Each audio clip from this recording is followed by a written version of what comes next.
Pagpapala po ang hatid ko sa lahat po ng aking mga subscribers, followers at mga viewers. Ayan po at maiksi lang po ito dahil tatalakayin ko lang po yung naobserbahan ko at napapanood ko dito sa mga Team Kalingap. Ano po?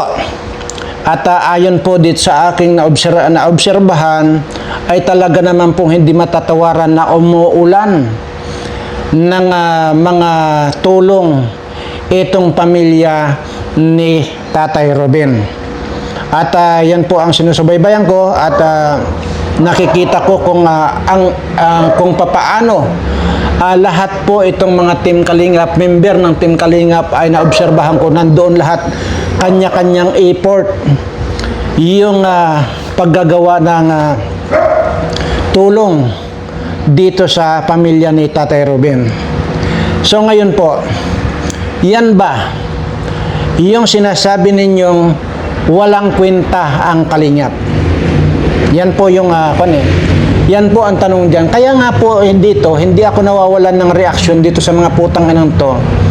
Dahil nga po napapanood ko nga po yung mga pagsasalita nila na wala naman daw kwenta ang Kalingap at mga impyerno pang-araw. So ngayon, ito, kitang-kita ko, papaano nyo ngayon pabulaanan sa akin, papaano nyo ngayon, papaano nyo ako makukumbinsi ngayon na sasabihin yung walang kwenta ang Kalingap ay nasa samantalang ito at kitang-kita ko na yung effort nila dito sa pagtulong, sama-samang pagtulong dito sa sa Team Kalingap. So, yan po yung pinaka talagang tumatak sa utak ko, yung sinasabing wala raw kwenta ang Kalingap. At wala naman daw ginawa ang Kalingap. At hindi raw totoo ang one Kalingap, one family. So, ito po, nandito.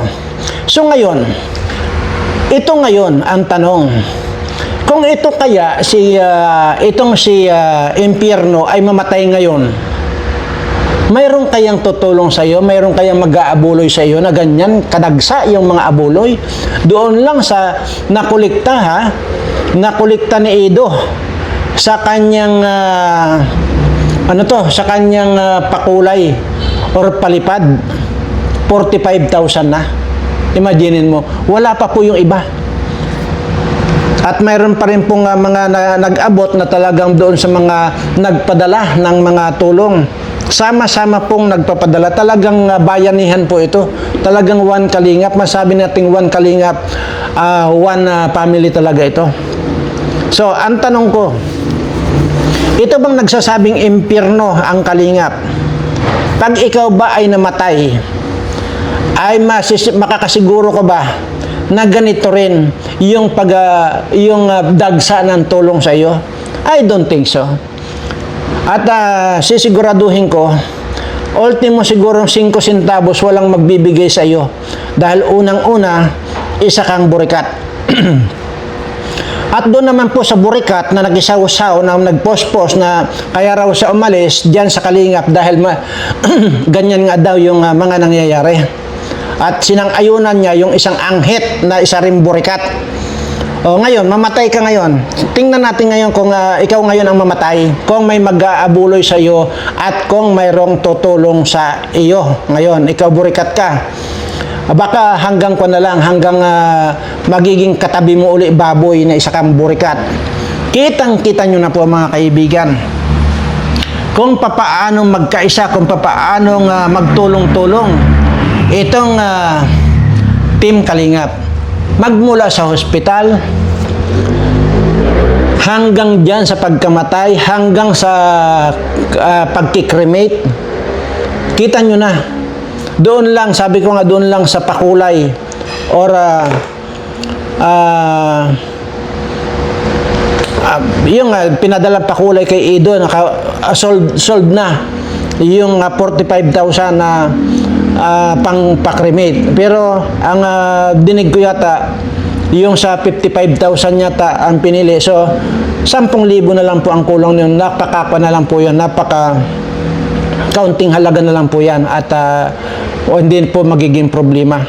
So kailanman dito, kung ikaw ay hindi Team Kalingap or hindi ka beneficiary ng Kalingap, kagaya nito ni Tatay Robin ito, maikikremate ba yan? Maipapalibing ba yan? Mabibigyan ba ng ataol yan ng maganda? At mapapagamot ba yan? Mapapalagyan ba ng bakal yung paa ni Pia? Hindi po. At kung ito kaya ngayon, kahit pa magkasubukan ngayon, magkamatay kayong lahat ng mga antay-kalingap kayo, walang magdo-donate sa inyo. Walang mag-aabuloy sa inyo. Tandaan ninyo itong sinasabi kong ito. Kahit ngayon, mamatay na itong anghit na ito. Sisiguraduhin ko walang mag-aabuloy sa iyo. See? So ngayon, baka ang mangyari niyan, baka ilibing ka na lang ng tatay mo diyan sa kung saan diyan. Ha? Baka balutin ka na lang kasi nga patay gutom na nga, tanga pa, bubo pa itong mga magulang mo. Yan ang hindi nyo na kikita sa Kalingap. At ngayon, kumbaga parang naging daan lang itong pagkamatay ni Tatay Robin para mamulat kayong lahat ng mga putang ina ninyong mga antay-Kalingap kayo. Ikaw, Dr. Wakwak, sige nga, magpakamatay ka ngayon. Tingnan ko kung may mag-aabuloy sa iyo. Ha? Tingnan ko lang kung ipapalibing ka nitong amo mong pinagmamalaking big sponsor. Titiyakin ko sa iyo, hindi mo makikita yan. Ha? Hindi makikita ng pamilya mo eh. Ikaw, hindi mo talaga makikita yan kasi patay ka na nga. Ni centavos yan, hindi tutulong sa iyo. Itong si Joel Salcido, makakatulong kayo yan? Siguraduhin ko rin yan, hindi na makikita ang anino niyan. Magtiis kayo, doon sa ililibing na lang kayo na binalot kayo ng banig. Tingnan nyo. Itong si Tatay Robin, ang ganda-ganda ng ataol. Mamahalin yung ataol. At mahal din yung pagpapakremate sa kanya. Tingnan. Mayroon pa, hindi lang yun eh. Marami pa. Dagsa nga, sabi ko. Dagsa yung mga tumulong dito sa pamilyang Tatay Robin. Walang kaproblema. Hindi kailanman na problema ang buhay na pamilya ng naiwan nitong si Tatay Robin kasi nandyan na lahat yung mga kailangan nila. Nandyan na lahat yung pira na kailangan sa kanyang pagkamatay. At yun na nga. Subukan nyo lang, ikaw na impyerno ka, sige, subukan mo mamatay ngayon. Aywan ko lang kung may mag-aabuloy sa iyong hapon. Tingnan ko lang. Kaya ka lang ngayon na pinapakinabangan pa kasi yung tinggil mo, kaya ayan, nandyan pa ang hapon. Pero kung wala na yan, pag namatay ka, wala nang pakinabang yung tinggil mo, wala na. At ikaw rin anghit. Mamatay ka na ngayon. Tingnan ko lang kung may mag-aabuloy sa iyo. Ikaw, Dr. Wakwak na yan. Tingnan ko lang. Baka balutin ka lang ng banig ng pamilya mo kasi wala kayong pampalibing ng mga putang ina ninyo.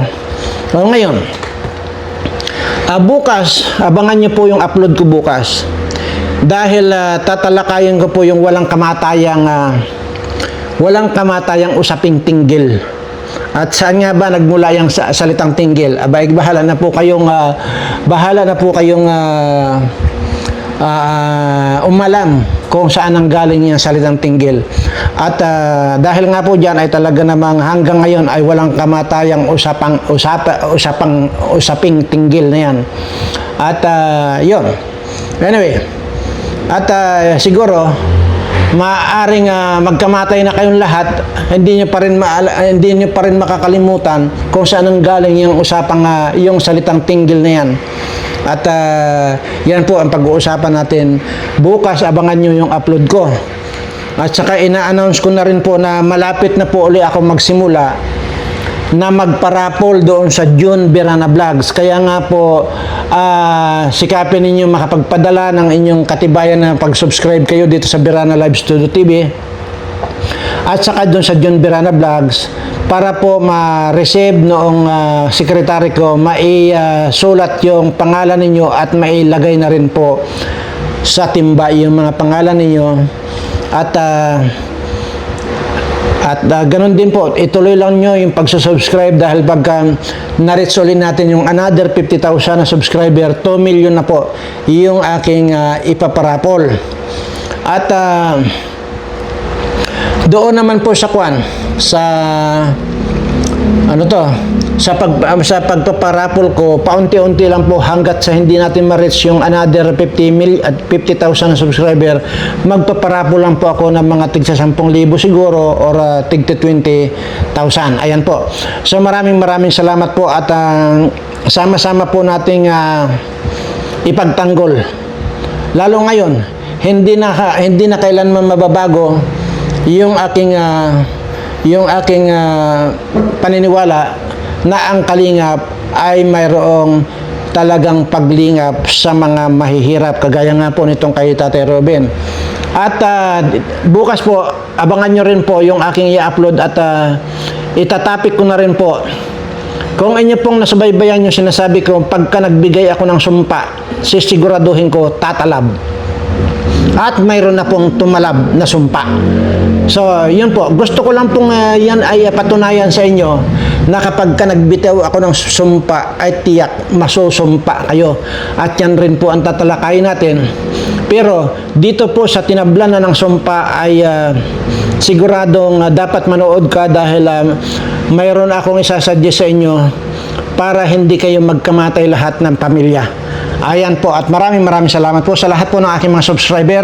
Mahal na mahal ko po kayong lahat.